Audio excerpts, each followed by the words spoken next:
안녕하세요, 성도 여러분. 수요일 아침입니다. 날씨가 많이 춥습니다. 늘 건강에 유념하시기 바랍니다. 저희는 계속해서 로마서 4장 1절과 8절의 말씀을 읽고 함께 묵상의 시간을 나누도록 하겠습니다. 본문 로마서 4장 1절에서 8절 말씀을 같이 읽도록 하겠습니다. 그런즉 육신으로 우리 조상인 아브라함이 무엇을 얻었다 하리요? 만일 아브라함이 행위로서 의롭다 하심을 받았으면 자랑할 것이 있으려니와 하나님 앞에서는 없느니라. 성경이 무엇을 말하느냐? 아브라함이 하나님을 믿음에 그것이 그에게 의로 여겨진 바 되었느니라.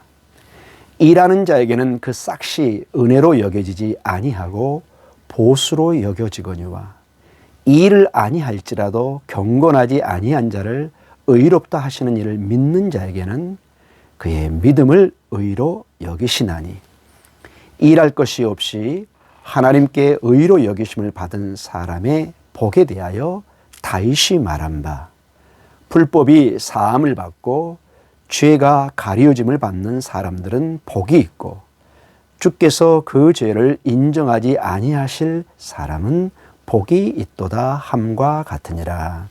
아멘. 사랑하는 성도 여러분, 우리는 앞선 본문을 통해서 중요한 사도 바울의 신앙의 원리, 주장을 우리는 접하고 있습니다. 모든 것이 믿음의 법에 의해서 작동되고 있는 것을 보게 됩니다.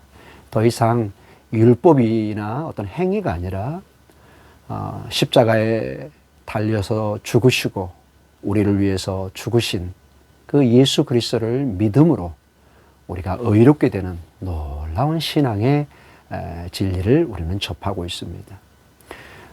이것은 구약의 율법을 폐하거나 없애버리는 것이 아니라 오히려 율법을 완성하고 율법의 진정한 의미를 우리에게 새롭게 깨닫게 하는 놀라운 진리의 말씀이라는 것입니다. 이러한 믿음의 원리를 오늘 4장에 들어와서 사도 바울은 좀 더 심도 있게 다루기를 원합니다. 이스라엘 백성들이 가장 중요하게 생각하는 믿음의 조상인 아브라함과 그들의 메시아의 왕이신 다윗의 이 두 증인을 통해서 이 믿음의 원리를 오늘 우리에게 강조해 주고 있습니다. 즉, 이 아브라함과 다윗을 통해서도 볼 때 우리는 어떤 율법의 행위를 통해서 구원을 받는 것이 아니라 우리를 의롭다 여겨주시는 즉 그 하나님을, 그 예수 그리스도를 믿는 믿음 안에 하나님의 신실한 약속이 성취되고 있는 것을 우리는 보게 됩니다. 먼저 1절에 그런즉 육신으로 우리 조상인 아브라함이 무엇을 얻었다 하리요 이렇게 얘기합니다. 자, 우리가 그토록 믿음의 조상인 아브라함을 하나님이 의롭다 여겨서 그렇게 우리가 유대인들이 높게 생각하고 큰 존경심을 갖는데 아브라함의 경우는 어떠냐 하는 그 예를 들어주고 있습니다. 과연 아브라함은 무엇을 얻었는가? 무엇을 통해서 아브라함은 의롭게 되었는가? 그것을 질문하고 있습니다. 2절에 이렇게 얘기합니다. 만일 아브라함이 행위로서 의롭다 하심을 받았으면, 만약에 아브라함이 어떤 율법의 행위를 통해서 하나님이 제시한 조건들을 행함으로써 어떤 의롭다함을 얻었다면은 그것은 본인에게는 자랑이 될 수 있겠지만은 2절에 하나님 앞에서는 아무것도 없다는 것입니다. 하나님은 그런 식으로 아브라함을 의롭다 여기지 않았다는 것입니다. 그러면 성경의 본문에서는 아브라함을 어떻게 의롭게 했습니까? 3절에 보니까 성경이 무엇을 말하고 있습니까? 여기서 이 성경은 창세기 15장 6절의 말씀입니다. 어떻게 아브라함을 의롭게 여겼죠? 아브라함이 하나님을 믿음에 그것이 그에게 의로 여겨진 바 되었느니라.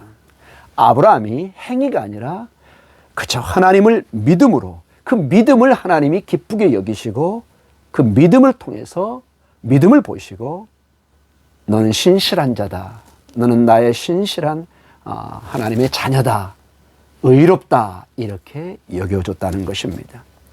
이러한 진리를 좀 더 강화시켜 주기 위해서 4절과 5절에 두 노동자의 모습을 보여줍니다. 일하는 사람의 모습을. 먼저는 4절에 이런 모습입니다. 일하는 자에게는 그 싹이 은혜로 여겨지지 아니하고 보수로 여겨지거니와. 자, 한 노동자는 열심히 일을 해서 자기의 그 오늘 그 일한 만큼의 대가를 요구하는 것입니다. 그래서 그것을 당연하게 생각합니다. 그가 뭐 누구에게 감사하는 것이 아니라 내가 일한 만큼, 내가 땀 흘린 만큼 내 보수를 주시오, 이렇게 여긴다는 것입니다.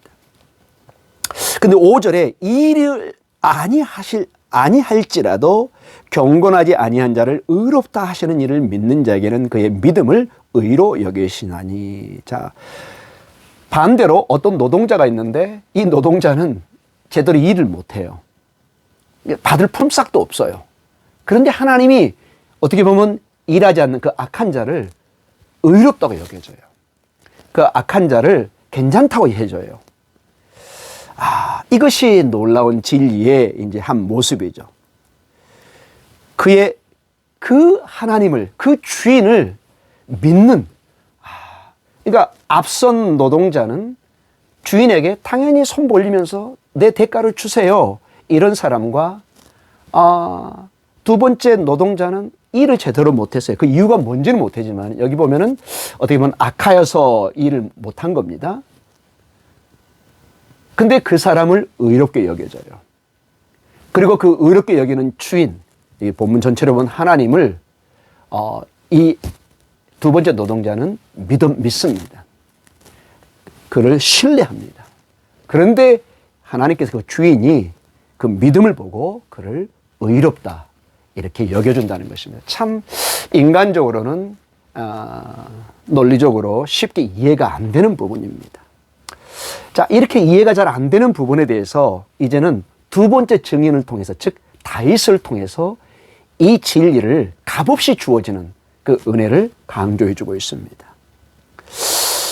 6절에 보니까 일할 것이 없이 하나님께 의로 여기심을 받은 사람의 복에 대하여 다윗이 말한 바.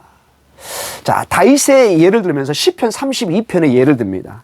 하나님이 행위와는 무관하게, 일을 했든지 안 했든지 그 무관하게 그를 의롭게 여기시는 사람에게 임하는 복에 대해서 다윗이 이렇게 얘기했다는 것입니다.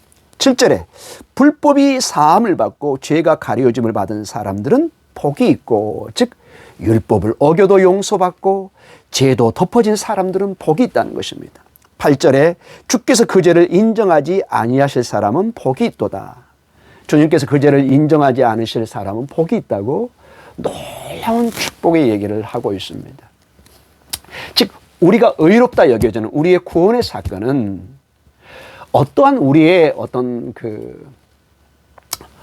우리의 덕을, 우리의 어떤 행위를 통해서 근본적으로 출발하지 않는다는 것을 아브라함과 다윗의 고백을 통해서 다시 한번 강조해 주고 있습니다. 어떻게 보면 무조건 주어지는, 악할지라도 무조건 하나님이 주어진 하나님의 은혜에 기초하고 있는 것을 보게 됩니다. 그래서 여러분, 신자가 된다는 거, 예수님을 믿는 크리스찬이 된다는 것은 엄청난 축복이요 영광의 사실은 고백인 것입니다. 죄인이 용서받고 죄인이 의롭다 됐고 하나님의 심판 가운데, 하나님의 그 가운데 심판 가운데 하나님이 의로운 자녀로 여겨지는 이 놀라운 사건을, 십자가의 갈보리 사건, 그 피 흘리는 십자가 사건이 있기 전에 아브라함과 다윗이 수천 년 전에 이미 그것을 계시 가운데 깨닫고 알고 그 놀라운 사건을 오늘 찬양하고 있는 것을 보게 됩니다.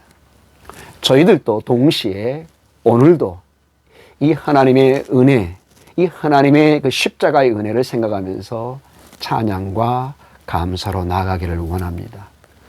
코로나19로 힘든 여러분들, 또 추워지는 날씨 속에서 움츠러든 여러분의 마음을 이 하나님의 이 놀라운 측량할 수 없는 그 사랑, 그 은혜, 그것을 생각하면서 오늘도 힘을 내시기를 바랍니다.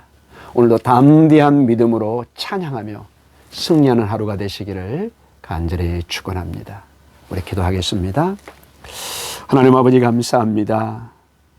오늘 이 사도 바울의 말씀 4장 1절과 8절을 통해서 아브라함과 다윗을 통해서 그저 신실한 하나님을 믿는 부족한 자를, 연약한 자를, 때로는 죄인을 있는 그대로 하나님이 받아주시고 사랑해 주시고 그들을 사랑하고 그들을 의롭다 여기시는 그 하나님을 믿기만 하면은, 그리고 신약에서는 예수 그리스도를 믿기만 하면은 하나님은 의롭다, 하나님은 괜찮다, 이렇게 칭해 주는 것을 보여주고 있습니다. 주님, 오직 우리는 하나님 앞에 감사와 오직 우리는 하나님 앞에 예배와 찬양의 마음밖에 없습니다. 그 은혜를 우리가 무엇으로 갚을 수 있겠습니까? 오늘도 그 하나님의 측량할 수 없는 은혜를 생각하며 갈보리 언덕의 주님을 생각하며 또 곧 다가올 크리스마스를 생각하며 우리 주님을 오늘도 찬양하며 감사하며 예배하며 이 추위와 코로나19를 이겨내는 복된 성도들 되게 해 주시옵소서. 예수님 이름으로 기도드립니다. 아멘.